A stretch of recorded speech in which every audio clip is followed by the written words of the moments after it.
함께 말씀 나누겠습니다. 누가복음 22장 54절에서부터 62절까지의 말씀입니다. 누가복음 22장 54절에서부터 62절까지의 말씀입니다. 신약 136페이지입니다. 누가복음 22장 54절에서부터 62절까지의 말씀인데 한 절씩 교독하겠습니다. 제가 한 절 읽고 성도님들 한 절 읽고 이렇게 마지막 절 같이 합독하도록 하겠습니다. 예수를 잡아 끌고 대제사장의 집으로 들어갈새 베드로가 멀찍이 따라가니라. 사람들이 뜰 가운데 불을 피우고 함께 앉았는지라. 베드로도 그 가운데 앉았더니 한 요정이 베드로의 불빛을 향하여 앉은 것을 보고 주목하여 이르되 이 사람도 그와 함께 있었느니라 하니 베드로가 부인하여 이르되 이 여자여 내가 그를 알지 못하노라 하더라. 조금 후에 다른 사람이 보고 이르되 너도 그 도당이라 하거늘 베드로가 이르되 이 사람아 나는 아니로다 하더라. 한 시간쯤 있다가 또 한 사람이 장담하여 이르되 이는 갈릴리 사람이니 참으로 그와 함께 있었느니라. 베드로가 이르되 이 사람아 나는 내가 하는 말을 알지 못하노라고 아직 말하고 있을 때에 닭이 곧 울더라. 주께서 돌이켜 베드로를 보시니 베드로가 주의 말씀 곧 오늘 닭 울기 전에 네가 3번 나를 부인하라 하심이 생각나서 밖에 나가서 심히 통곡하니라. 아멘. 그리고 한경직 목사님 혹시 아시는지 모르겠습니다. 한경직 목사님이 노환을 앓고 있을 때에 이 중견 목사님들이 대거 이 병문안을 왔습니다. 그때 이제 한경직 목사님께 혹시 이 목사들 후배들에게 한 말씀 좀 해주십시오 이렇게 하니까 그 한경직 목사님께서 이렇게 말씀하셨다고 해요. 목사님들 예수님 잘 믿으세요. 한번 옆에 계신 분들에게 이렇게 인사했으면 좋겠는데요. 예수님 잘 믿으세요. 한번 인사하겠습니다. 예수님 잘 믿으세요. 한번 자신에게 한번 다짐하면서 고백하겠습니다. 예수님 잘 믿자. 시작. 예수님 잘 믿자. 일상을 살아가면서 예수님의 제자로 산다고 하지만 사실은 예수님 잘 믿는 것 굉장히 어렵다는 생각을 합니다. 예수님 잘 믿으세요. 모르는 단어 하나도 없죠. 그런데 이 중에서 단어 하나 없는 것처럼 살아가는 사람들이 있다는 사실입니다. 먼저 예수님 없이 사는 사람이 있습니다. 제자로 산다고는 하는데요. 잘 믿기는 합니다. 그런데 예수님 믿는 게 아니라 나를 믿고 세상을 믿고 사람을 믿고 돈을 믿습니다. 어떤 사람은 예수님은 있는데요. 잘도 있는데 믿음이라는 단어가 없는 사람이 있습니다. 예수님 잘 압니다. 예수님 대해서 경험적인 암도 있습니다. 그런데 믿음이 없어요. 예수님에 대한 전적인 믿음이 없고요. 산을 옮길 만한 겨자씨와 같은 믿음도 없습니다. 그리고 예수님도 있고 믿음도 있는데 잘이라는 단어가 없는 사람도 있습니다. 예수님을 믿기는 믿거든요. 믿음도 있기는 있거든요. 근데 잘 믿지 않습니다. 다르게 믿거나 내 원하는 대로 믿거나 그릇되게 믿습니다. 예수님의 제자로 22년 살아간다는 것은요. 예수님 잘 믿는 것입니다. 예수님 잘 믿고 사는 것입니다. 다시 한번 옆 사람 한번 오늘 자리 잘 앉으셨거든요. 예수님 잘 믿으세요. 시작. 얼마 전에 제가 퇴근길에 겪은 일인데요. 실명을 거론하지 않겠습니다. 저보다 키가 큰 목사님과 대화하면서 퇴근을 하다가 주차장에 같이 갔는데요. 주차 빌딩이 지하 1층, 2층, 3층이 있는데 제가 지하 1층에다 차를 댔구나 그 생각했습니다. 지하 3층까지 같이 내려갔다가 태워달라고 했습니다. 지하 3층에서 저를 태워주시고 지하 2층, 지하 1층 가서 제 차 앞에 딱 내려드리고 목사님 가셨어요. 저도 이제 룰루랄라 기분 좋은 그런 마음과 표정으로 차에 시동을 걸고 안전벨트를 맸습니다. 그리고 차를 서행을 했습니다. 주차장이니까, 지하 주차장이니까 위험하잖아요. 아주 서행. 제가 볼 때는 한 5km 정도 달렸을 거예요. 시속으로. 달리다가 찬양 들으면서 은혜롭게 가자. 스마트폰 앞에 있는데 이제 앞에 보면서 제가 재생을 누르는 순간 뭔가 차가 확 지나가는 거예요. 너무 놀라서 급브레이크를 밟았습니다. 그래서 안경이 툭 떨어졌습니다. 갑자기 혹시 아시는지 모르겠는데 초사이언처럼 밑에서 불이 확 올라오더라고요. 그런데 그 차가 가면 좋은데 지하 주차장인데 차가 서 있는 겁니다. 5m 앞에. 그리고는 깜빡이 이렇게 기다려요. 그리고 그 조수석 창문을 열은 거예요. 운전자가 보이진 않는데 저 차가 왜 안 가고 있지? 분명히 내가 잘못한 게 아닌데 저 차가 잘못했는데 혹시 내가 잘못했다고 생각하나? 보통은 갈 텐데 안 가는 거예요. 우리 소위 말하는 오가나이제이션 속한 사람도 있을 수 있고요. 굉장히 무서운 사람 많지 않습니까? 그래서 제가 순간적으로 고민을 많이 했습니다. 안경 벗은 채로 가서 제가 또 안경 벗고 인상을 쓰면 인상파거든요. 인상을 써야 되겠다. 제가 이제 이 길이 세 갈래라서 중간길로 가고 있는데 혹시나 해서 보니까 그 차가 저와 평행선을 그리면서 천천히 오더라고요. 큰일 났다. 이 분명히 나를 만나고자 하는 건데 어떻게 해야 될까 하는데 마침 조금 전에 저를 지하 3층에서 1층으로 픽업했던 목사님이 전화를 한 거예요. 저한테. 이 급한 상황인데 왜 전화를 했을까? 빨리 끊어야 되겠다. 전화를 받으니까 대뜸 하는 소리가 목사님 괜찮으세요? 하는 거예요. 이게 무슨 말이지? 분명히 목사님은 갔어야 되는데 뭘 괜찮다는 거지? 알고 보니까 저에게 가해를 가한 차량이 바로 그 목사님이었던 거예요. 왜 그런지 이유를 물어보니까 저를 내려주고 자기는 손사같이 갔는데 잘못 가가지고 지하 3층으로 다시 내려간 거예요. 그래서 잘못됐다 싶어서 다시 빨리 나오다가 옆에를 못 본 겁니다. 저를 스쳐 지나간 거예요. 사고가 날 뻔했습니다. 1년에 이 사건을 겪으면서 저는 생각했습니다.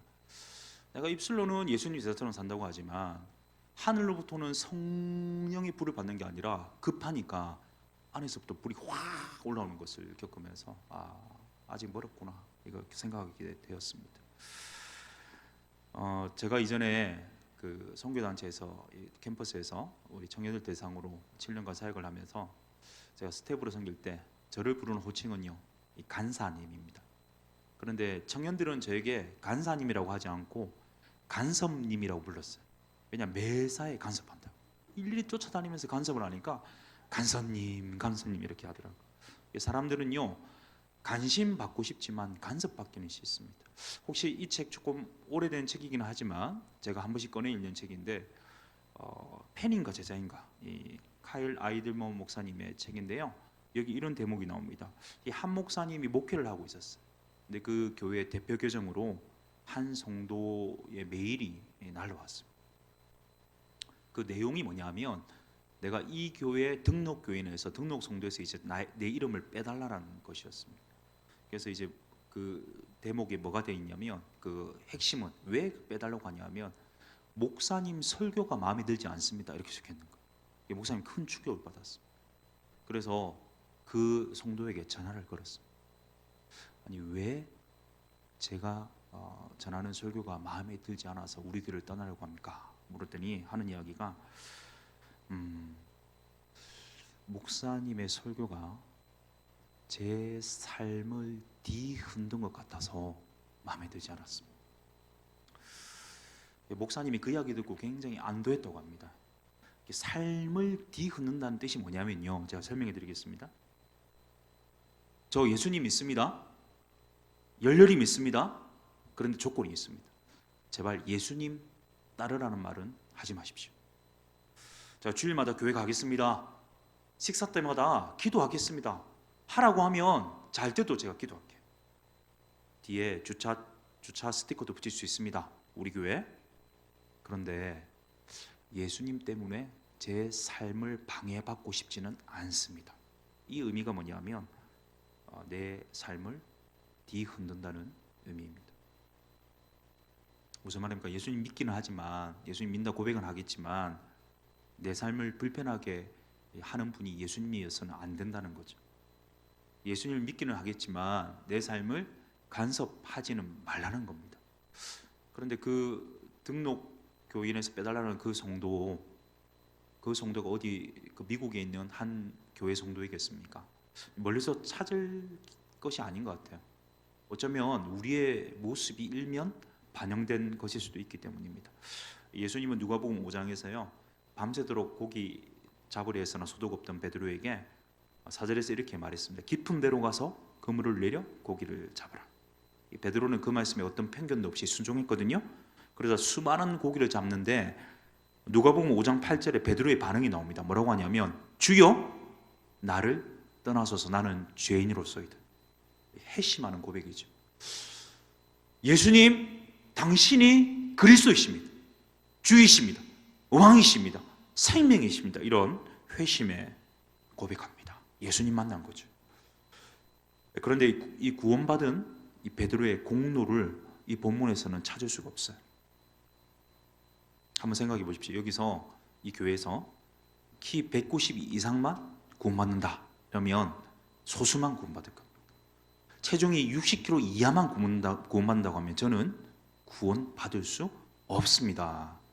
여러 가지 조건들이 있는데 그런 기준으로 가지고 우리 구원을 한다고 하면 과연 얼마나 구원받겠습니까? 에베소서 2장 8절 9절을 같이 한번 읽었으면 좋겠습니다. 시작.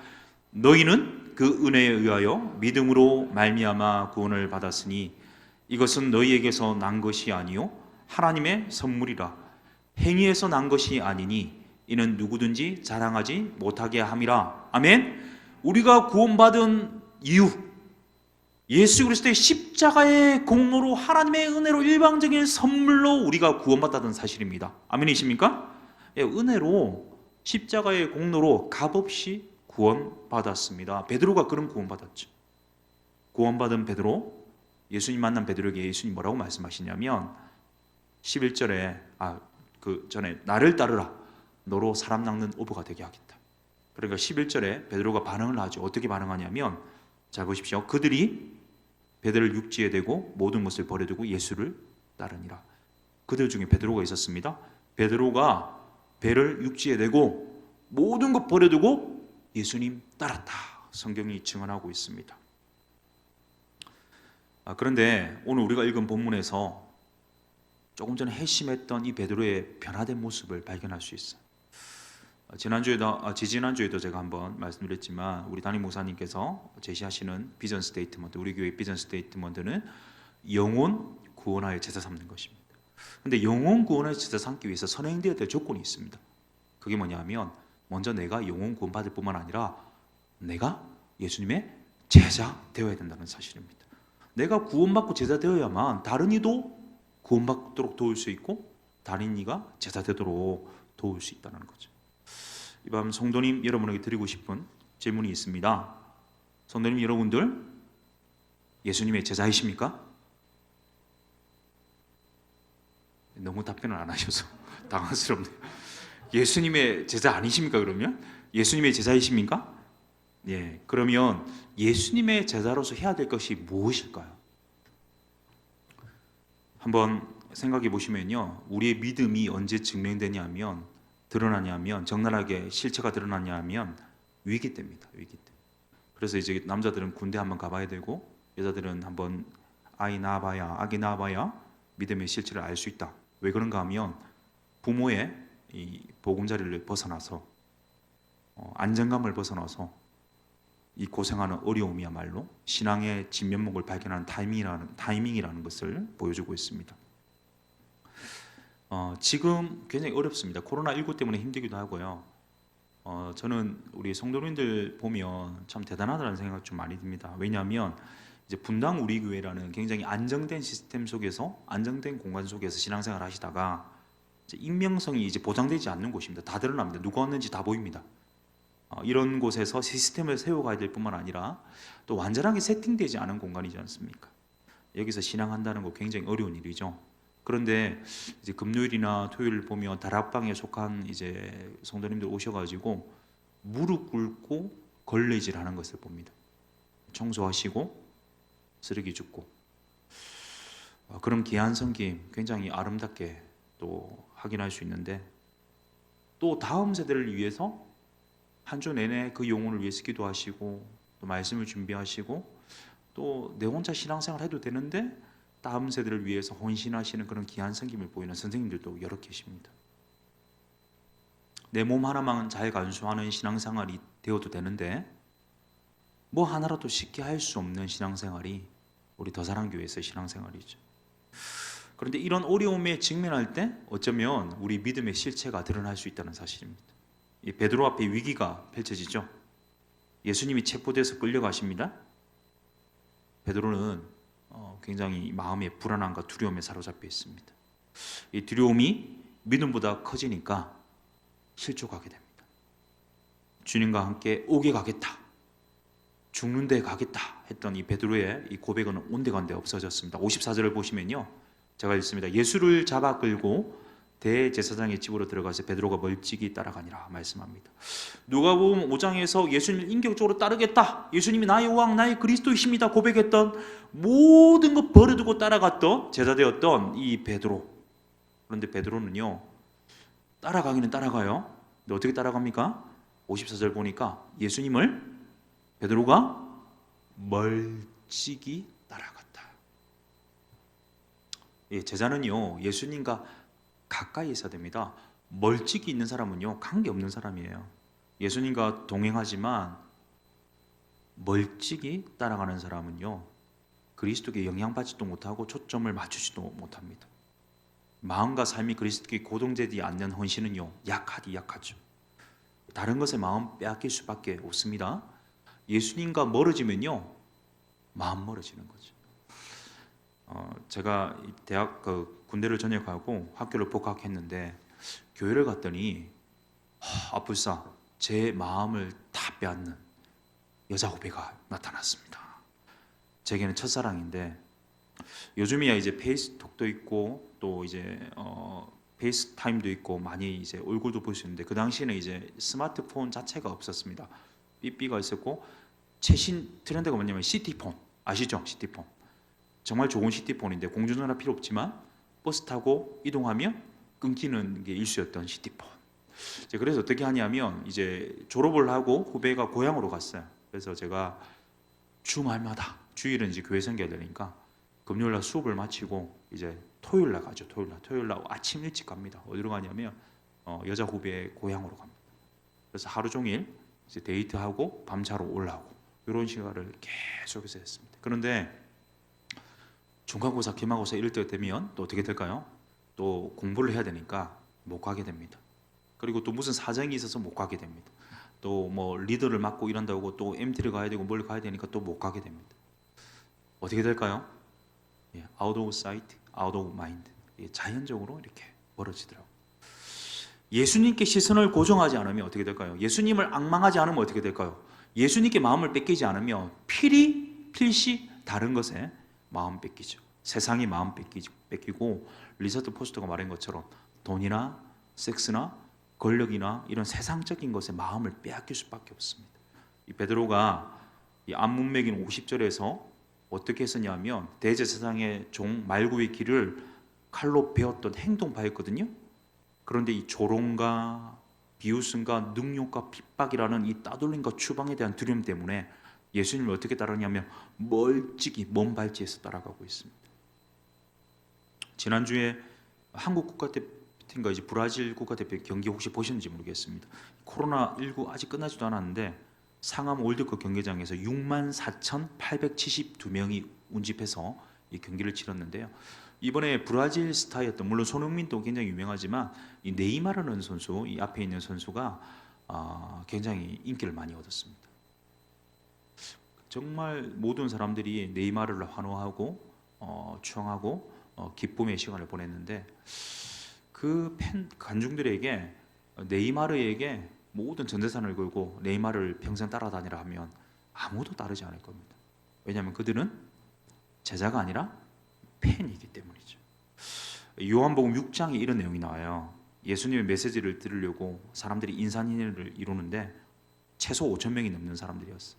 그들이 이제 배가 줄이니까 이제 어린이가 줬던 한 소년의 물고기 2마리, 보리떡 5개로 예수님께서 5천 명 이상의 군중을 배불리시죠. 그리고는 뭐라고 말씀하시냐면 이렇게 말씀하세요. 나는 생명의 떡이니 내게 오는 자는 결코 줄이지 아니할 터이요 나를 믿는 자는 영원히 목마르지 아니할 것이다 말씀합니다. 그리고는 이어서 뭘 요구하시냐면 나를 따르는 제자 되라라는 결단을 요구하셨어요. 근데 그 결과가 뭔지 아십니까? 예수님께서 배불리 먹이신 후에 이제 나를 따르라 하시니까 그 결과가 66절에 나오거든요. 66절 한번 읽습니다. 시작. 그때부터 그의 제자 중에서 많은 사람이 떠나가고 다시 그와 함께 다니지 아니하더라. 여러분, 예수님을 따르기는 따르지만 멀찍이 따라가고요, 앙망하지 않고요, 마음 뺏기지 않으면 어떻게 되냐면 내 필요와 내 좋은 것 쫓아 살아가는, 내 먹고 사는 것에 마음을 빼앗기게 된다는 사실. 성도님 여러분에게 다시 질문하겠습니다. 여러분은 과연 예수님의 제자이십니까? 아니면 내 일정 영역을 간섭하지 않을 만큼만, 불편하지 않을 만큼만 예수님의 제자인 척하는 팬으로 살고 계십니까? 안타깝게도 베드로는요, 제자로서의 첫 번째 실패를 맛보죠. 가까이 가는 것이 아니라 예수님 멀찍이 따라갑니다. 그런데 끝이 아니에요. 55절 보십시오. 55절 보니까 사람들이 뜰 가운데 불을 피우고 함께 앉았는지라 베드로도 그 가운데 앉았다. 시편 1편 1절에 보니까 복 있는 사람은 악인들의 꾀를 따르지 아니하며 죄인들의 길에 서지 아니하며 오만한 자들의 자리에 앉지 아니하고, 이 세상적인 사람들, 세상을 대표하는 사람들과 함께하지 않고 그리스도와 꼭 붙어 있어야 되는데 오히려 멀찍이 떨어져서 세상 사람들과 함께하는 베드로를 발견하는데요, 56절에 보니까 이렇게 말합니다. 한 여종이 베드로의 불빛을 향하여 앉은 것을 보고 주목하여 이르되 이 사람도 그와 함께 있었느니라, 이렇게 말합니다. 예수님과 함께 있었다 당시 증언하고 있어요. 이 대목에서 베드로가 어떻게 고백하면 될까요? 당신 예수님 곁에 있었던 사람이지, 예수님과 동행하는 사람이지. 얼마나 좋은 말입니까? 그런데 사람들의 비웃음, 이 조롱을 걱정해서 예수님 부인하거든요. 57절 읽겠습니다. 시작. 베드로가 부인하여 이르되 이 여자여 내가 그를 알지 못하노라. 교회에서는요, 무릎 꿇고 두 손 들고 눈물을 흘리면서 찬양하고 아멘으로 고백할 수 있는데, 직장 생활하면서 또는 밖에 나가서는요, 믿는 사람으로 알려지는 것을 주저하는 사람들이 있습니다. 두려워하는 사람들이 있습니다. 내가 예수님 알지 못합니다.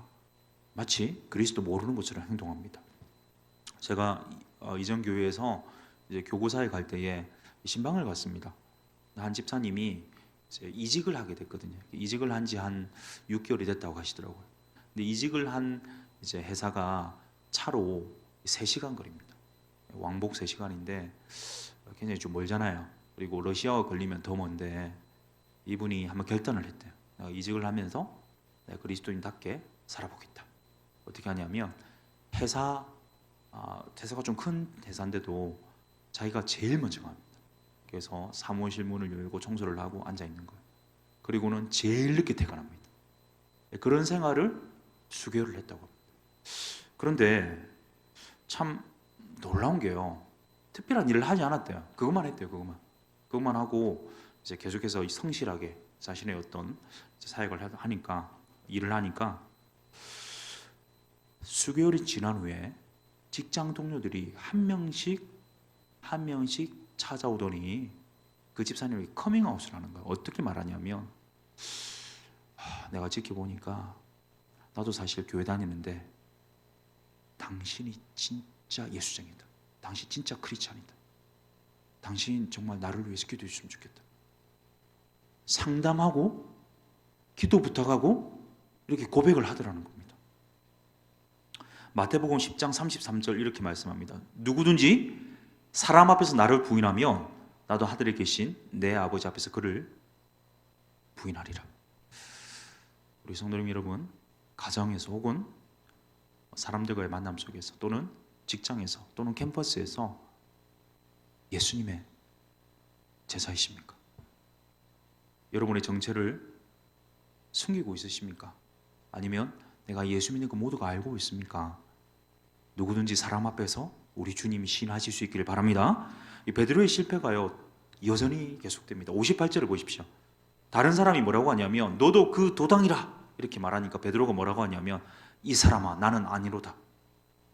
첫 번째 부인 그 실패 이후에 얼마 지나지 않아 또 두 번째 실패로 이어집니다. 너는 그 도당이다. 무슨 말이냐면 너는 예수님의 제자다. 예수님 따르는 그리스도로 모시는 사람이다. 이런 표현입니다. 그런데 베드로가 뭐라고 하냐면 이 사람아 나는 아니라니까. 얼마나 좋은 말입니까? 예수님의 제자다 당신. 정말 예수님 닮았다. 아니래요, 베드로가. 혹시 미소기 바라이라는 말을 들어보셨습니까? 물에 7번 몸을 씻는 것인데 요단강에 7번 몸을 씻었던 아람 나아만 장군 연상되기는 하지만 일종의 세례 의식이긴 한데요. 일본 귀신 천조 대신의 이름으로 강이나 바다에 세례를 받는 것을 말하는데 1938년 9월 9일에 서문박 장로교회에서 27차 총회가 열렸는데요. 총회장 홍택기 목사가 이렇게 말했습니다. 신궁요배, 동방요배는 국민 의례이지 우상 숭배가 아니다. 이렇게 이야기했습니다. 제가 조금 이따가 보여드리겠습니다. 신궁요배, 동방요배. 자, 이것을 말하고는 공포를 합니다. 그리고는 일본 귀신 천조 대신의 이름으로 서울의 한강, 부산의 송도, 전국의 강과 바다에서 일본 중들이 집례하는 미소기 바라이라는 세례를 이 목사들이 받았습니다. 장로들이, 성도들이 앞장서서 동참했습니다. 일본인들이 이렇게 질문하는 거죠. 천조 대신이 높으냐? 여호와 하나님이 높으냐?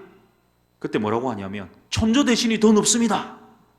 이런 문건에 서명하고 관청에 제출하기도 했습니다. 또 가미나다라는 우상 단지를 교회당 안 동편에 두었습니다. 그것을 향해 절을 합니다. 주일날 12시 종호에 사이렌이 울리면요, 예배드리지 않고요, 일본이 있는 동쪽을 향해 절을 합니다. 이게 뭐냐? 동방요배, 이 신궁요배입니다. 이러한 미소기 바라이, 동방요배, 신궁요배를 다 통틀어서 뭐라고 표현하냐면 신사참배라고 하는데, 일본의 신사에 있는 귀신들에게 예배하는 것인데 이 교회의 리더들이 앞다투어서 우상숭배했습니다. 죽음의 두려움과 위협 앞에서요, 예수님 부인했죠. 320년경에 동방 황제 리키니우스라는 사람이 자신의 군대에서 기독교 병사들을 색출을 시킵니다. 그리고 다 처형시켜요. 아르메니아 북부 세바스찬에 주둔했던 로마 12군단이 있는데 거기서 많은 병사들이 죽임을 당합니다. 예수님 믿는 것만으로. 이 군단에서 이제 40명 남은 그리스도인들이 이제 잡혀왔어요. 이 그림 보시면 지휘관이 이 모두를 동사시키려고 합니다. 추운 겨울인데 모두 옷을 벗기고요. 그리고 옆에는 얼어붙은 호수 옆에 세웁니다. 그리고는 이 작은 이 예배당 안에는 뭐를 세워놨냐면 목욕탕을, 따뜻한 물을 데워 놓았습니다. 자, 여기서 예수가 그리스도라는 사실을 부인하면, 배교만 하면 따뜻한 목욕탕에 가서 살 수 있어요. 그렇지 않으면 저 이 얼음 구덩이, 이 얼음으로 가득한 이 얼음 구덩이에 이제 들어가서 죽는 겁니다. 자, 부인하라 이야기를 했어요. 그런데 이 40명 중에 39명이 부인하지 않았습니다. 예수님을 끝까지 지낸 한 병사가 추위를 못 견디고는 부인하고 목욕탕 들어갔습니다. 그러니까 그것을 지켜보고 있던 다른 한 병사가, 이 39명, 40명에 속한 병사가 아니라 옆에 있던, 지휘관 옆에 있던 병사가, 내가 당신들이 믿는 예수를 보니까 진짜다, 내가 예수 그리스도를 대신 믿겠다 하면서 이 39명과 함께 그 자리에서 강에서 얼어 죽었다고 합니다. 사랑하는 성도 여러분, 예수님의 제자이십니까? 죽음의 위협 앞에서도 생명 걸고 예수님에 대한 신앙 고백 할 수 있으십니까? 이 베드로는요, 예수님에 대한 부인, 예수님의 제자됨에 대한 부인으로 실패하고 맙니다. 그런데 끝이 아니었다는 게 문제입니다. 59절을 보시면요, 1시간쯤 있다가 또 한 사람이 장담하여 이르되 이는 갈릴리 사람이니 참으로 그와 함께 있었느니라. 그러니까 1시간이 채 못 되어서 한 사람이 장담합니다. 당신 갈릴리 사람이다. 예수님과 함께 있었다.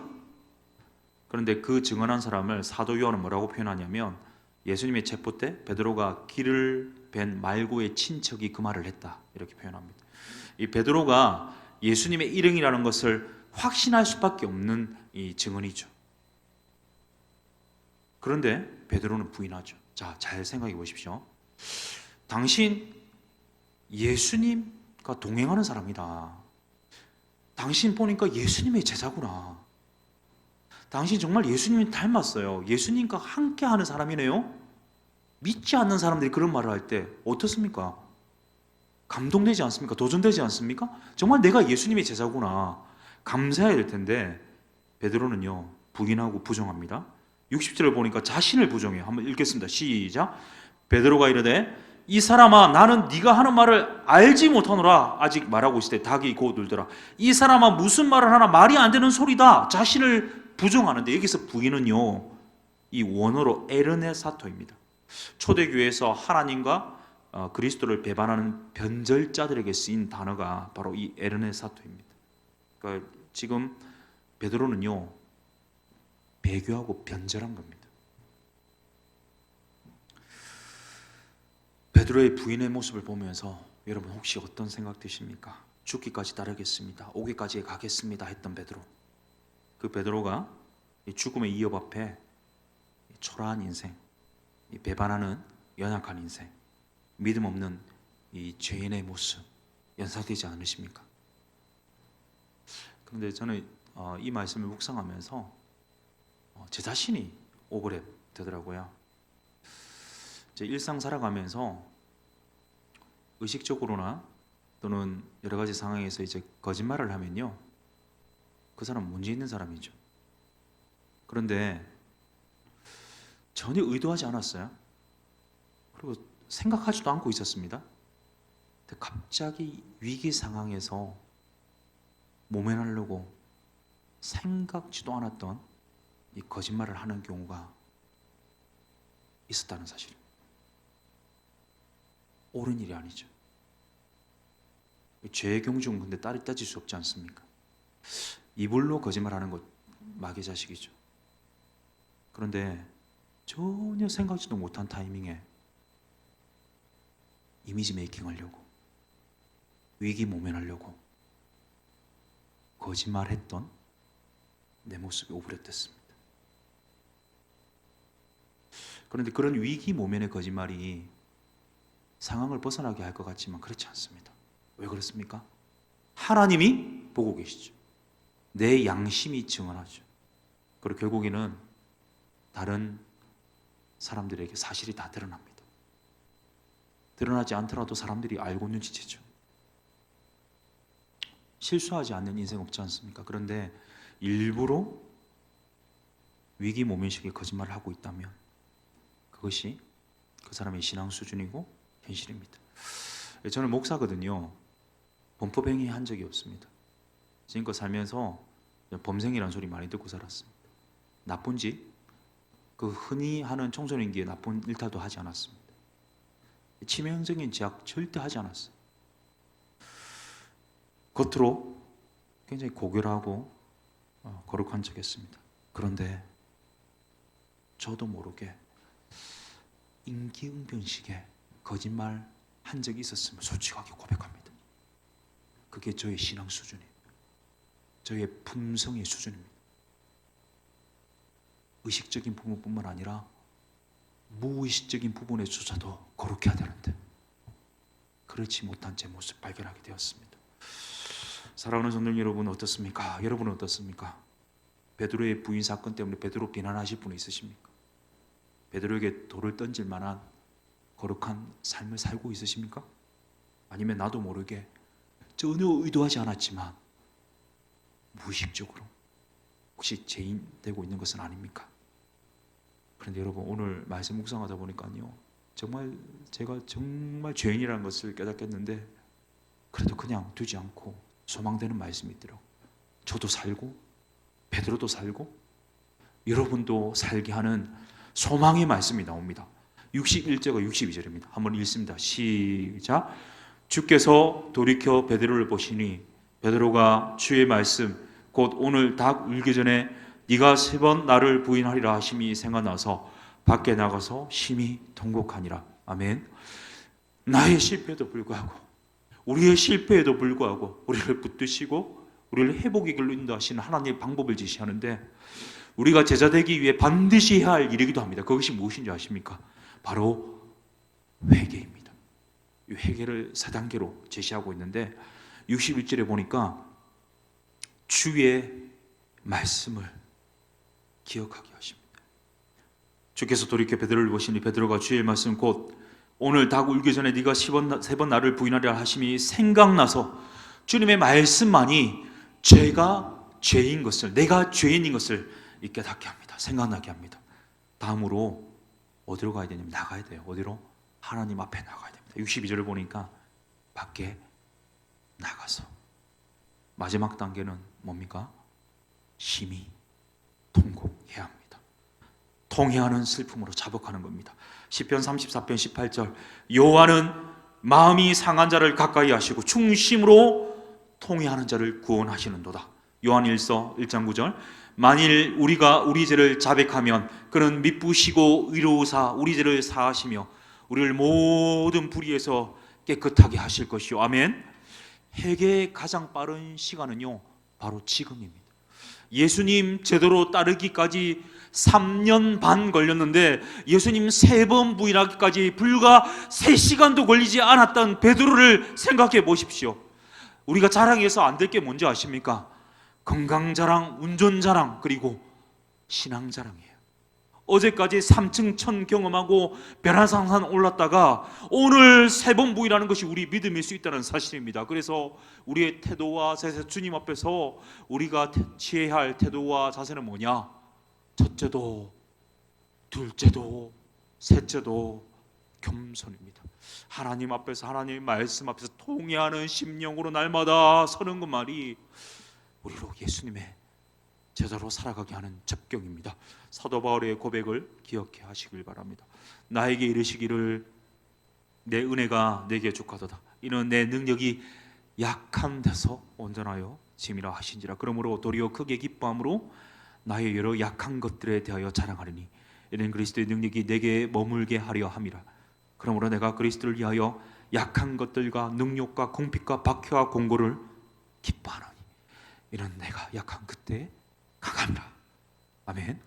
우리의 실패에도 불구하고 나의 연약함에도 불구하고 나의 죄악에도 불구하고 나를 붙드시고 회복의 길로 인도하시고 내가 약한 그때 강하게 하시는 우리 주님으로 말미암아 비록 못난 모습이고 죄된 모습이지만 하나님 영광 위에 살아가는 예수님의 제자로 승리하며 걸어가시기를. 그래서 다른 사람 영혼 구원하고 다른 사람도 예수님의 제자 되게 하는 일에 동참하고 헌신하는 우리 모두 되실 수 있기를 예수님의 이름으로 축복합니다.